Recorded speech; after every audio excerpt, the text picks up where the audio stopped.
back, guys, to another video of Physics and Math and Introduction to Calculus series, part 3. As you guys may have noticed, I am now using my voice. But, I've realized that the typing way might have been a little bit slow and might have been a little bit, meticulous. I think that's the right word. I don't know.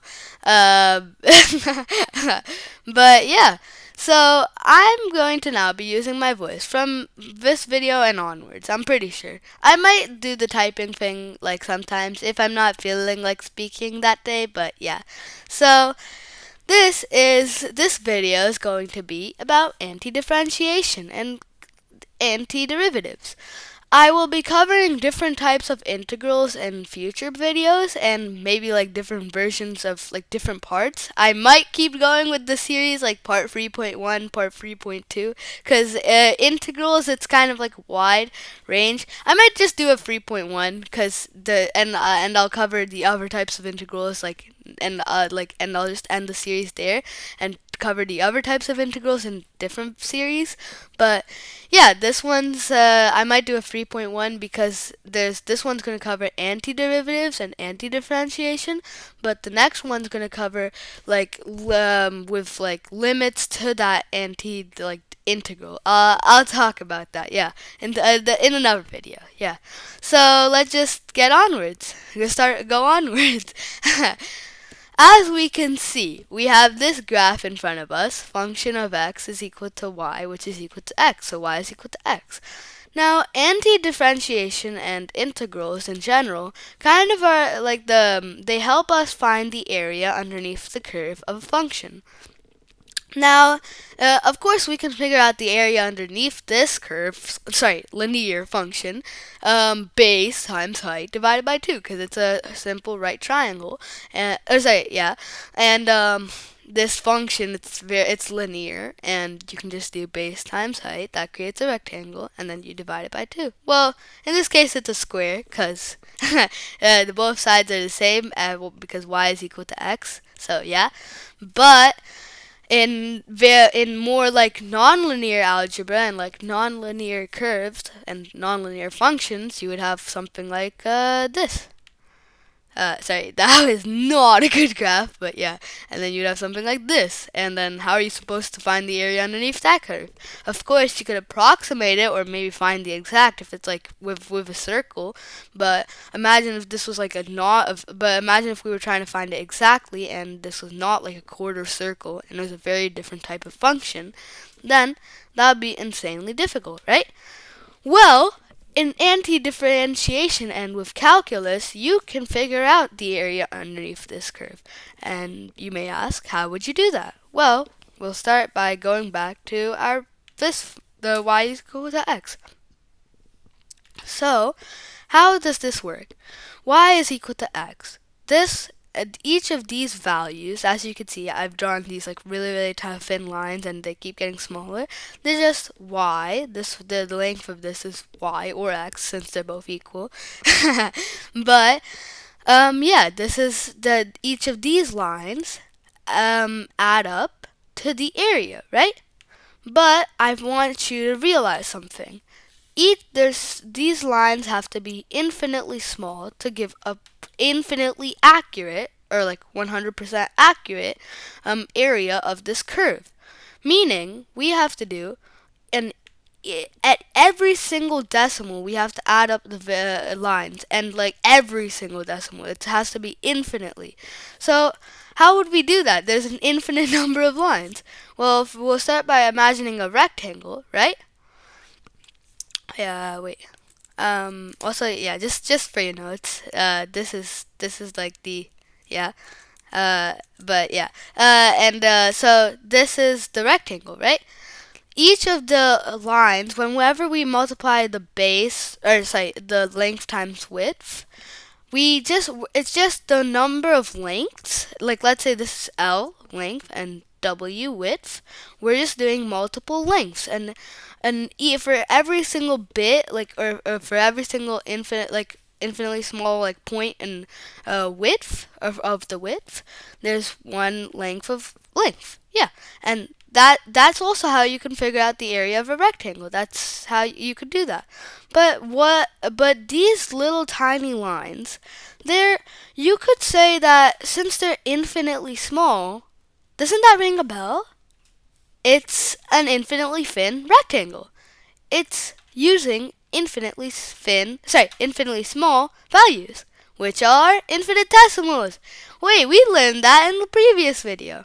So each of these lines could just be described as, like, the area of each of these lines could be described as L times, and then this is the width of this is delta W, because it's infinitely small. It's an infinitely small variable, infinite delta W. So delta W times L is the area of this, and we need to add up an infinite number of these delta W times L. So how the heck do we do that? That's where integrals come in. This, we'll go back to our base times height thing. We can apply the same thing. This is x, right? And this is delta x. So x times delta x, right? This is the area of each rectangle. Well, of each infinitely thin rectangle. So, in order to figure it out, we need to find we need to add up each infinitely small thin rectangle. So we would just add all of them up, and we do antiderivative. But the thing about antiderivative is that it kind of adds like the area of every single value. It doesn't have any kind of like limit. It's not sorry no. But like it constantly keeps going forever, like for every single point of the function, even on the negative x and the positive x. It just keeps going both ways. So that means that this would be kind of like, it would tell you the function this would form, like that the multiple infinite sums of this, so that each of these infinitely thin rectangles would form another function. So here, I'll show you. Antiderivative of x delta x, right? So antiderivative of x delta x is, in order to find the solution to this, remember how we said that antidifferentiation is the opposite of differentiation? That means that if we were to do, here, I'm going to quickly bring this text box. If we were to do derivative of y, or derivative of function of x, this would just equal derivative of this function must equal x in order for the antiderivative to equal y. Here. I'm gonna name this function something else. Instead of y, I'm gonna do g. So dg delta g over delta x is equal to x, because the derivative of g must equal x, and so the antiderivative of x must equal g, or antiderivative of x dx. So yeah, and now I want you to notice something. With one tiny little step, we can turn this into delta g is equal to x delta x, because we just bring this one over to this side. So x times delta x. And so delta g is equal to x times delta x. So, and that's just these three values, this infinitely thin rectangle. So we can replace it with, here, quickly copy, paste, antiderivative, and you would replace this, bring this over, and just take that away, and write g. So the antiderivative of delta g, and g is the antiderivative of x. So the antiderivative of any kind of infinitesimal always equals this function itself. So the antiderivative of delta G is just equal to G. If the antiderivative of delta A, I'm just like spewing examples at you, is just equal to A. That's horrible handwriting, but don't mind that, please. So, okay, yeah, sorry. So the antiderivative of delta G is G.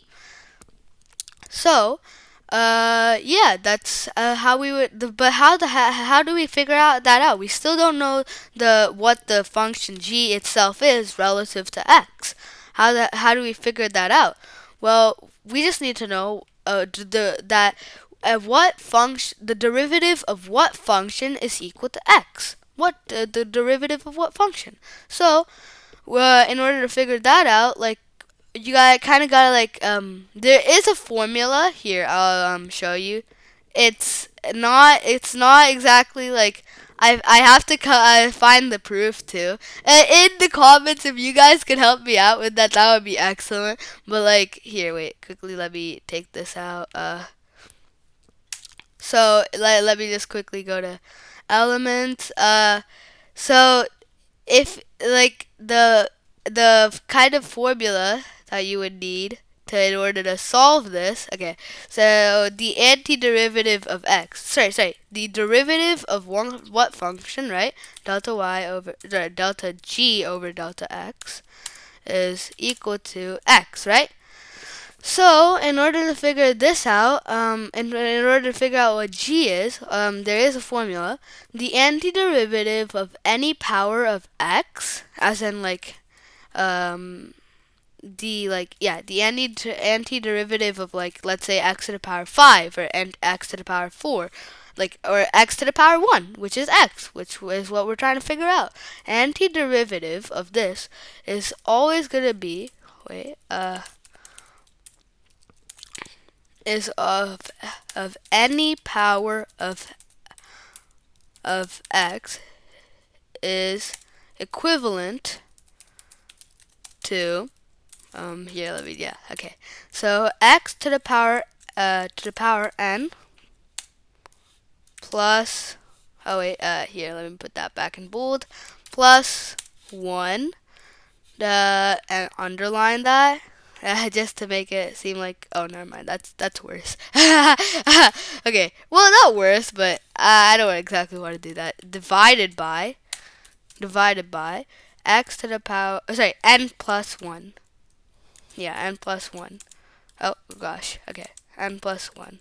So that's the antiderivative. So the antiderivative of any power of x.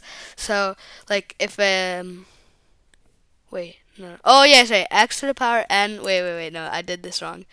Plus 1. Yeah, x to the power n plus 1 divided by n plus 1. Yeah. So if we have the antiderivative of x, right? The antiderivative of x must be x to the power 1 is x, so x to the power, and n is 1, so x to the power 1 plus 1 is 2, so x squared divided by n plus 1, which is 1 plus 1, 2. So x squared, let me do that bold again, divided by 2. And that's the antiderivative. Now, one thing about this is that I think you guys noticed something. If we go back to, if we delete this, base times height, right? Base times height is x squared, because base is x and height is x. So that's just x. Wait, let me add the text box again. That's just x squared. Bold. Okay. But that's base times height. We need to find the area of the triangles, right? So it's x squared divided by 2. And that's what we just figured out. So that's a little bit crazy, isn't it? But we can't do that with every function, because that is pretty simple function. That would be pretty difficult to do with functions like sine of x or cosine of x. But yeah, that's pretty much it.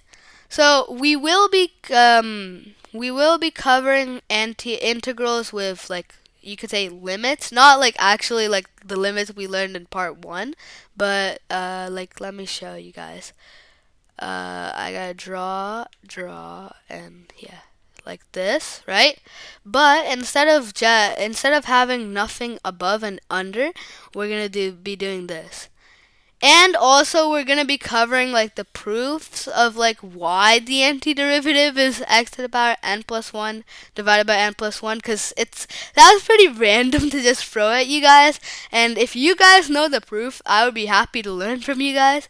But yeah, we'll in the next in future videos, or in the next part, or like part 3.1, I'm gonna like cover this stuff too. So yeah. Also, if you guys would like to learn some pre-calculus, like some very important math that comes before calculus, you guys should totally go on like Khan Academy, because in Khan Academy, what happens is that there are like really helpful videos, and they like really help. And especially for pre-calculus, I've been actually like using that course. It's really nice. They cover matrices. Oh yeah, matrices. They're just like the basics of linear algebra. I might actually be covering like matrices and stuff, but matrices and like other kind of, yeah, math. There's rational functions, there's complex numbers, there's yeah, stuff like that. Ooh, wait, we should totally cover like complex numbers too. So yeah, but that would be pretty fun. So yeah, you guys should totally try out those Khan Academy courses. They're very useful. So yeah. See you guys in the future videos. Thank you for listening, and bye. I might be posting some very short videos on like those tips and tricks I was talking about in part 2. But yeah, see you guys. Bye.